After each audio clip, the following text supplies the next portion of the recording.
Il s'agit du CIRA, le Centre interdisciplinaire d'études et de recherche sur l'Allemagne. Je le cite parce qu'en fait, ce colloque n'est qu'une première action d'une série d'actions qui vont se dérouler dans le cadre d'un programme formation et recherche que je co-dirige notamment avec Stéphane Schott, ici présent, avec le partenariat de plusieurs universités, dont l'université de Bayreuth, également représentée aujourd'hui par Jörg Gundel. Ce programme s'intitule Inventivité juridique et monde global, les frontières du droit, entre parenthèses constitutionnelles. Et en effet, aujourd'hui, dans le cadre de ce colloque, nous n'allons pas parler particulièrement de l'enseignement du droit constitutionnel, mais bien de l'enseignement juridique en général. Et l'objectif, plus précisément, de ce colloque est de prendre comme objet d'étude l'enseignement juridique dans le contexte global. Et donc, au-delà des règles de droit positif, il faut faire toute sa place à la pensée juridique et donc au rôle des universitaires, des praticiens dans la construction de la discipline juridique. Ce qui suppose de s'intéresser non seulement au mode de raisonnement, à l'analyse du discours doctrinal, mais aussi aux méthodes d'enseignement. Et en ce sens, l'enseignement juridique constitue bien un véritable objet de recherche.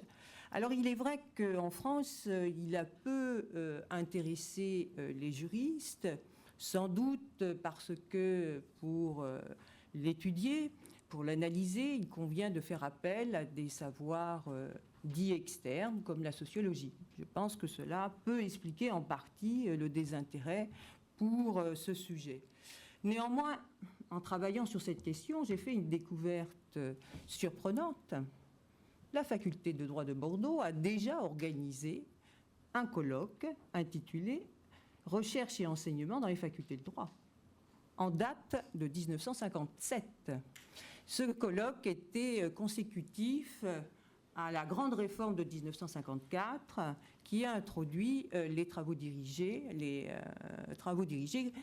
obligatoires dans le cursus. Alors, il est surtout intéressant de regarder les actes de ce colloque parce que parmi les contributions était intervenu un des grands noms du droit comparé français, André Tunk, grand spécialiste du droit américain. Et dans sa communication, déjà, il s'interrogeait comment former les étudiants au monde d'aujourd'hui et à celui de demain. Et je ne résiste pas au plaisir de citer l'intitulé de cette communication, « Sortir du néolithique ». Alors, sommes-nous sortis du néolithique? Peut-être aurons-nous la réponse en fin de journée. En tout cas, je crois que les enseignants, chercheurs ici présents seront d'accord avec moi pour reconnaître que bien souvent, nous nous sentons obligés de faire ingurgiter une masse importante de connaissances à nos étudiants. Et il faut bien reconnaître que pour une bonne partie, ces connaissances sont vouées à une préemption aussi rapide que le délai de prescription le plus court. Alors j'insiste sur le cas français parce que je pense qu'il est important de l'éclairer par les expériences étrangères, même si les contextes universitaires sont bien différents. Il y a un certain nombre de variables à prendre en compte. Il faudrait en effet creuser les différences culturelles liées aux traditions universitaires, au cadre conceptuel de la doctrine. Alors le programme est sans aucun doute trop vaste pour ce colloque. On va s'en tenir à une dimension. Je pense qu'il est important aujourd'hui d'essayer de comprendre ce qu'il faut ouvrir et comment l'ouvrir au sein de la formation juridique.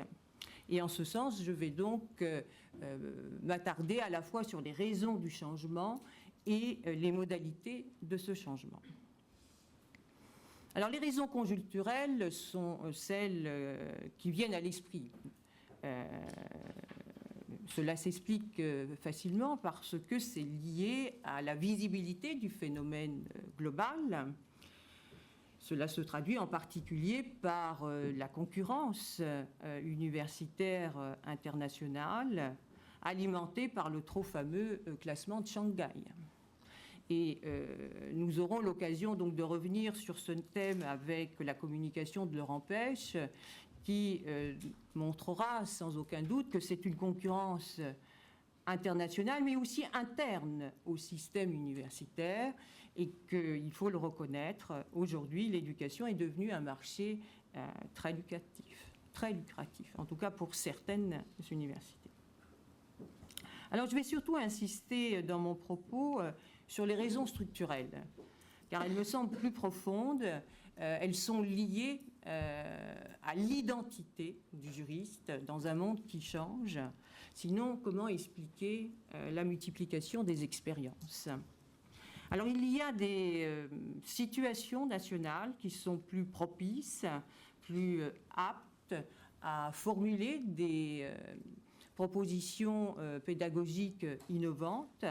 Le cas canadien, en ce sens, est tout à fait exemplaire, et c'est Nicolas Blanc qui traitera ce cas canadien.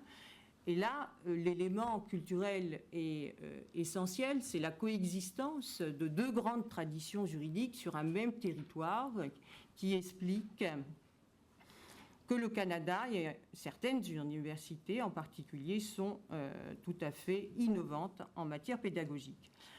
Alors cet élément culturel peut également être un facteur de résistance, me semble-t-il, en tout cas pour certaines cultures juridiques, dès lors que le système juridique est compris comme étant un élément de l'identité nationale. Alors dans ce cas-là, je crois qu'on peut parler de culture juridique forte, alors c'est sans doute un raccourci, mais je dois aller un peu rapidement. Ce sont surtout des cultures juridiques rigides qui sont donc... Il est plus difficile d'innover en matière pédagogique, et je pense qu'en ce sens, les cas allemands, qui sera traité par Jörg Gundel, et le cas français traité par Pascal Gonod et Jean-Pierre Marquenot, qui viennent nous rejoindre, et je le remercie vraiment très sincèrement et publiquement d'être présents aujourd'hui, vont pouvoir mettre cela en évidence. Alors, dans l'espace européen, il y a en revanche des pays où un certain nombre d'éléments jouent au contraire en faveur d'une ouverture, d'une innovation pédagogique. Il convient ici de citer à la fois le Luxembourg et les Pays-Bas. Alors, il se trouve qu'ils ont une situation géographique au carrefour de l'Europe qui a conduit, dans un premier temps, à formuler une proposition pédagogique innovante en droit européen. Mais cette situation géographique s'est traduite aussi sur le plan historique par des influences étrangères répétées qui ont marqué les systèmes juridiques nationaux. Et cela aussi est un élément tout à fait favorable à l'ouverture. Ces systèmes que nous évoquons ont aussi la particularité par rapport aux questions de recrutement qui ont été évoquées à l'instant par le doyen, précisément d'avoir une certaine souplesse et donc d'avoir constitué des équipes pédagogiques transnationales, précisément puisque le recrutement de professeurs étrangers est tout à fait possible et fréquent, ce qui permet d'avoir des équipes pédagogiques avec des enseignants-chercheurs ayant des parcours universitaires diversifiés et internationaux. Alors, les trois pays que je viens d'évoquer ont aussi une situation linguistique en commun, alors certes avec des caractéristiques différentes, mais une caractéristique commune, le multilinguisme. Alors c'est particulièrement vrai pour le Canada, même si sans doute il faut atténuer le propos parce que c'est peut-être plus théorique que réel, mais c'est la coexistence de l'anglais et du français sur un même territoire. Et concernant le Luxembourg et les Pays-Bas, on peut dire du luxembourgeois et du néerlandais que ces deux langues ne sont pas particulièrement diffusées en Europe, ce qui favorise l'enseignement en langue anglaise, ou en tout cas un enseignement multilingue. Alors cette question de la langue est vraiment essentielle, surtout la question, on peut je crois le dire dès à présent, de la dominance de la langue anglaise. Elle pose aussi un certain nombre de difficultés. La question sera traitée par Frédéric Freda. Il y a des conditions matérielles aussi qui méritent d'être mises en évidence, puisque pour réaliser des expériences pédagogiques innovantes, cela suppose de ne pas être confronté, comme nous le sommes dans le système français, à une masse d'étudiants. Les trois pays que je viens d'évoquer, en effet, ne sont pas confrontés à ce qu'on appelle la massification de l'enseignement. Et aussi, il faut aussi le dire, et d'ailleurs, de manière très surprenante, cette semaine, dans le journal local, il y avait précisément un article sur cette question. La question de la sélection des étudiants n'est pas tabou dans ces pays, à la différence de ce que nous connaissons ici.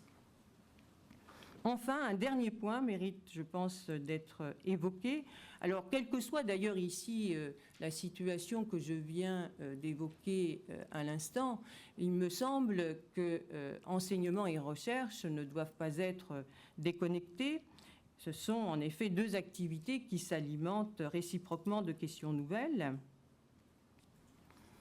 Mais si on veut que la pratique pédagogique soit en lien ininterrompu avec la pratique de la recherche, la forme d'enseignement la plus appropriée, me semble-t-il, est la forme du séminaire, puisqu'elle permet une relation moins hiérarchisée entre les intervenants, une prise de parole plus libre. Et donc, cela suppose effectivement d'avoir un nombre d'étudiants limité. La masse d'étudiants à laquelle nous sommes confrontés, évidemment, ici, constitue un obstacle. Alors concrètement, à ce stade, la question qui se pose concerne donc les modalités d'un enseignement juridique renouvelé. Doit-on parler d'internationalisation ou de dénationalisation, voire de transnationalisation de l'enseignement juridique? Alors, parler de la fin du nationalisme pédagogique, comme je l'ai indiqué dans l'intitulé de ma communication, n'est pas une provocation. Je pense que pour les pays que je viens d'évoquer, l'analyse correspond à une réalité. Sans doute pour nous, c'est beaucoup trop rapide, trop hâtif. Cela va bien au-delà de ce qui est. Alors, ce que l'on peut dire en tout cas, il y a une européanisation, une internationalisation qui a œuvré pour une prise de conscience. Je crois que sans difficulté, on s'accordera pour reconnaître que la formation du juriste ne peut plus reposer sur la seule connaissance du droit national. Et en ce sens, l'européanisation et l'internationalisation des études juridiques ont été liées au développement des études européennes. Il faut reconnaître que l'enseignement du droit comparé a d'ailleurs joué ici un rôle tout à fait marginal. Alors, il faudrait sans doute affiner l'analyse. La situation n'est pas la même suivant les contextes universitaires, mais de manière générale, l'approche traditionnelle, c'est-à-dire nationale, reste prédominante. Elle conduit les étudiants à voir leur propre système comme normal et les autres systèmes juridiques comme moins normaux. Et par conséquent, les apprentis juristes sont formés à une seule manière de penser le droit, même le droit européen, puisqu'il l'est selon une perspective nationale. Alors la rupture avec cette approche traditionnelle peut prendre deux directions, soit la dénationalisation, soit le transsystémique. Alors le vocabulaire employé, en particulier dans la littérature anglo-américaine, est très riche. On pourrait sans aucun doute rajouter une troisième option, qui est l'option du droit global. Je ne vais pas l'aborder ce matin, parce qu'il me semble que cette troisième option est beaucoup plus éloignée de ce que nous pouvons précisément proposer aujourd'hui à Bordeaux. Cette troisième option en particulier, alors ça a été un petit peu évoqué par le doyen à l'instant, ce serait effectivement, et ça se pratique dans certaines universités, ce serait effectivement d'avoir un enseignement vers des étudiants étrangers, et donc d'avoir une classe qui ne serait pas culturellement homogène. Alors nous ne sommes pas dans cette situation, pour l'instant en tout cas, à Bordeaux. Alors la différence entre les deux options que j'ai évoquées, la dénationalisation et le transsystémique, c'est une différence d'ordre pédagogique. Dans la première option, il s'agit d'une étude parallèle des droits étrangers et du droit national. Alors que dans l'option transsystémique, il s'agit d'une étude des droits étrangers et du droit national de manière intégrée, de manière imbriquée, dans le cadre donc d'un programme transnational ou transsystémique. La dénationalisation a pour objectif de rompre avec la technique, on va dire, du saupoudrage en mettant quelques cours de droit international, de droit européen, de droit comparé ou étranger dans le cursus juridique. Il s'agit donc d'envisager un véritable parcours pour réaliser une déconnexion partielle par rapport à un territoire et donc d'envisager plusieurs systèmes juridiques ou plusieurs cultures juridiques. Alors il s'agit d'une logique inclusive, il ne s'agit pas d'exclure, et en particulier il ne s'agit pas d'exclure le droit national, et ce n'est d'ailleurs pas envisageable. Le droit national ne disparaît pas, et dans notre cadre universitaire, c'est tout à fait impossible, et même dans l'option transsystémique. Ce n'est d'ailleurs pas souhaitable, car malgré l'urbanisation et l'internationalisation, le droit reste essentiellement national, situé dans un cadre territorial et axé sur des normes fondamentales d'un État concret. Alors ça se traduit notamment, et la question a été évoquée et on va y revenir, ça se traduit notamment dans les modalités de recrutement des enseignants-chercheurs. Et en Europe, les systèmes universitaires ont été construits au XIXe, XXe siècle comme des systèmes nationaux venant en appui à la construction étatique. Et cela se traduit notamment par une politique nationale de recrutement des enseignants-chercheurs. Et donc, ils sont formés essentiellement dans ce cadre national et par conséquent peu préparés à enseigner en dehors de cette communauté épistémique. Alors, dès lors qu'on évolue dans un tel système universitaire, l'obstacle peut être contourné. Alors, le doyen a donné des pistes qui ne se sont pas encore concrétisées, mais c'est vrai que l'ère du temps, je crois, conduira peut-être aux transformations qu'il a évoquées. Mais aujourd'hui, ce qu'il est possible de faire, et pour dire la vérité, cela a tout à fait ma faveur, il s'agit de faire appel à des professeurs étrangers, puisque les modes de raisonnement diffèrent d'une culture juridique à l'autre. Seuls des enseignants chercheurs étrangers peuvent donner une contribution en lien étroit avec les spécificités culturelles de leur système, même de manière inconsciente. Autrement dit, ils offrent une connaissance de l'intérieur. Et c'est cela qui fait la plus-value. Et c'est cela qui est important. Alors, il y a deux questions à présent qu'il faut évoquer et qui se posent, quelle que soit l'option choisie. Quel droit ou quelle culture juridique convient-il d'introduire dans le cursus et faut-il le faire dès la première année?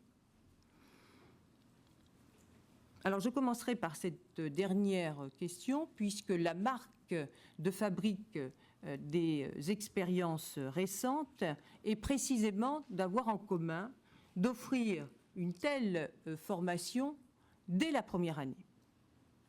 Alors, pourquoi? Car il est important, me semble-t-il, que dès les premières années d'apprentissage, de manière consciente, dans l'esprit des étudiants, il est important que plusieurs réponses soient envisagées pour résoudre un problème juridique. Cela nourrit l'idée que la recherche de la vérité en matière de justice n'existe pas. En effet, selon l'approche traditionnelle que j'ai évoquée précédemment, l'étude des droits étrangers ou du droit comparé arrive tardivement, c'est-à-dire dans les dernières années de la formation du juriste. Et donc, cela conduit à renforcer cette idée de normalité du système juridique national, mais surtout, peut-être, l'étudiant étant déjà formé, voire formaté, il lui est plus difficile de s'adapter à une autre manière d'envisager le droit et de penser certaines questions juridiques. Alors l'autre question, à savoir comment, ou plus précisément, quel droit ou quelle culture juridique intégrer. Alors c'est sans doute la question la plus difficile.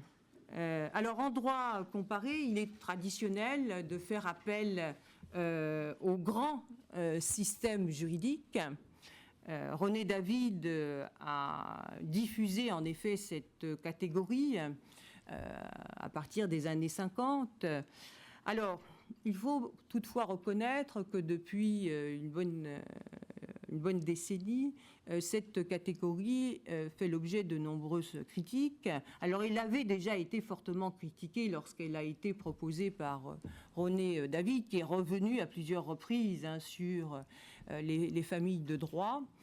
Néanmoins, on constate au cours des dernières années, en particulier les comparatistes publicistes ont formulé une critique qui me semble tout à fait pertinente.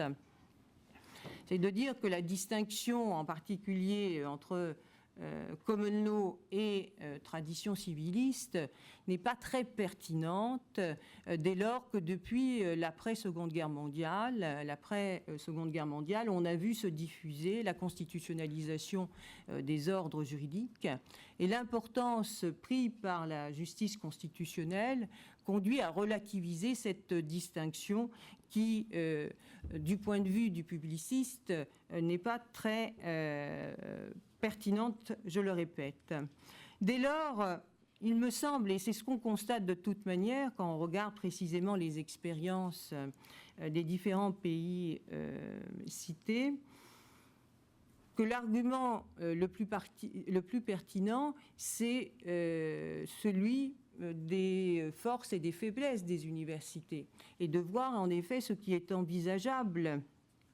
Dès lors que vous avez, comme je l'ai évoqué précédemment, un système juridique qui a été marqué par plusieurs influences étrangères et dont il reste des traces dans le système juridique, il est clair que l'orientation qui va être prise, c'est précisément d'étudier ces systèmes étrangers qui ont pu influencer le système national. Alors justement, je vais à présent dire un mot des expériences transsystémiques. Il y a 3 expériences qui méritent d'être citées.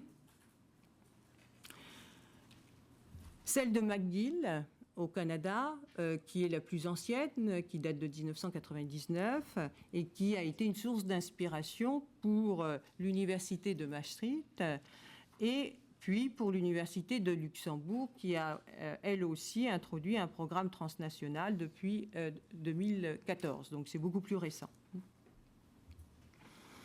Alors, ce qui caractérise l'enseignement transsystémique, c'est l'intégration des droits. Autrement dit, les étudiants sont appelés à être formés à la fois au droit de common law et au droit de tradition civiliste de manière imbriquée. La présentation du programme transsystémique que donne l'Université de McGill insiste sur ce point, et là je lis ce que l'on trouve en effet dans la présentation de ce programme. Dès leur premier cours, les étudiants sont confrontés au bijuridisme. Le droit civil et la common law sont abordés de pair, de manière critique et comparative. Nous encourageons nos étudiants à comparer, à évaluer les concepts fondamentaux des deux traditions, ce qui leur permet de mieux concevoir les notions de chacune des traditions. Alors le terme de transnationalisation ne semble pas adapté à l'expérience québécoise. Alors même si on peut parler de territorialisation des traditions juridiques au Canada, ce qui est notable, c'est quand même la spécificité, en effet, du cas québécois par rapport au reste des provinces. Et l'expérience donc de McGill se présente en fait comme un décentrement interne, alors que les expériences européennes, celle de Maastricht et celle du Luxembourg, sont des décentrements externes, c'est-à-dire par rapport des droits étrangers. Donc le terme de transnationalisation est adapté dans les cas néerlandais et luxembourgeois. Pour McGill, comme le souligne un des principaux artisans de ce programme, il s'agit d'un programme à la fois canadien, authentiquement canadien, insiste-t-il, puisque embrassant les deux traditions juridiques et en même temps globalisé. Alors, ce qui est partagé par ces trois expériences, cela tient à la méthode d'apprentissage. Elle repose sur l'imbrication et non pas sur la juxtaposition des droits. Il ne s'agit pas de présenter en effet de manière complète et détaillée les droits étrangers, mais de voir quelles réponses offrent les différents droits retenus pour résoudre des problèmes juridiques. Alors la question qui va se poser et qui se pose très concrètement pour ceux qui ont fait cette option transsystémique est celle de savoir quelle est la place du droit national. Puisque selon le degré d'imbrication des droits, il en résulte un renversement de la perspective.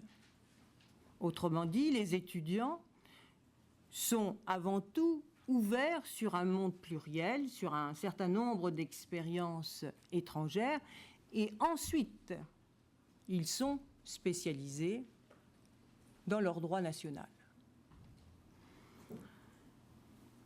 Alors le risque qui est souligné par certains, et qui me semble un risque certain, c'est celui de saper de l'intérieur le système national. Mais je dirais que ça, c'est le risque inhérent au comparatisme. Il y a eu, il y a quelques années, une collègue qui a intitulé un de ses articles qui est resté fameux pour cette raison-là, « La fonction subversive du droit comparé ». La fonction première du droit comparé, c'est effectivement une fonction critique. Et donc, dès lors qu'on l'introduit de manière aussi caractérisée dans la formation des étudiants, il est clair que l'on prend un risque, mais il me semble que cela vaut la peine, c'est celui effectivement d'avoir des étudiants qui vont développer un regard critique sur leurs propres droits. Mais c'est l'objectif du comparatisme. Je pense qu'il ne faut pas en avoir peur. Au contraire, c'est sans aucun doute, enfin bon, vous le savez, je suis comparatiste et il est clair que là, je ne fais que défendre évidemment ma vision du comparatisme, mais je pense que fondamentalement, c'est le grand apport précisément de cette approche, c'est d'offrir un regard critique sur son propre droit. Alors pour terminer, un mot sur l'expérience bordelaise. Alors, on en parlera plus longuement cet après-midi. Elle sera présentée par mes collègues Amané Gangotza et Hugo Flavier. Je ne dirai qu'un mot simplement pour souligner que ce qui a été créé dans le cadre bordelais est assez éloigné, même très éloigné, en tout cas des 3 dernières expériences que je viens d'évoquer. Mais il est clair que cette création s'est faite dans un cadre contraint, avec une marge de manœuvre relativement étroite. Mais il me semble que dans le contexte universitaire qui est le nôtre, cette expérience a le mérite d'exister. Elle a le mérite d'exister parce qu'il y a une volonté politique pour la soutenir. Je remercie à nouveau le doyen pour les mots qu'il a présentés et le soutien qu'il a donné à ce programme.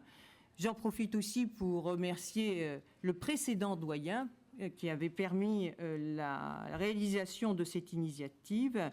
Il s'agit de Jean-François Brisson que je veux évoquer aujourd'hui puisque cela a été aussi rendu possible grâce à lui.